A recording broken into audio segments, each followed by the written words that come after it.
ബീഹാറിലെ പറ്റ്നയിൽ വൻ തീപിടുത്തം 6 പേർ മരിച്ചു. പറ്റ്ന റെയിൽവേ സ്റ്റേഷന് സമീപത്തെ ഹോട്ടലിലാണ് തീപിടുത്തമുണ്ടായത്. 20 പേരെ രക്ഷപ്പെടുത്തിയിട്ടുണ്ട്. സിലിണ്ടർ പൊട്ടിത്തെറിച്ചാണ് തീ പടർന്നതെന്നാണ് പ്രാഥമിക നിഗമനം. ബൽറാം നെടുങ്ങാടി തന്നെയാണ് നമ്മളോടൊപ്പം തുടരുന്നത് ഡൽഹിയിൽ നിന്ന്. ബൽറാം, പറ്റ്നയിലെ തീപിടുത്തത്തെക്കുറിച്ച് വരുന്ന പുതിയ വിവരങ്ങൾ എന്തൊക്കെയാണ്? ആളപായം എത്രത്തോളമുണ്ട്? വിവരങ്ങൾ എന്തൊക്കെ?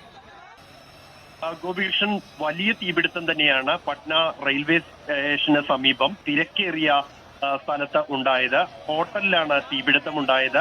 6 പേർ ഈ അപകടത്തിൽ മരിച്ചു എന്നാണ് ഫയർഫോഴ്സും പോലീസും അറിയിക്കുന്നത്. 20ഓളം പേരെ രക്ഷപ്പെടുത്താൻ കഴിഞ്ഞിരിക്കുന്നു. ഇതിൽ നിരവധി പേർക്ക് പരിക്ക് പറ്റിയിട്ടുണ്ട്. അവരെ ആശുപത്രിയിൽ പ്രവേശിപ്പിച്ചിരിക്കുകയാണ്.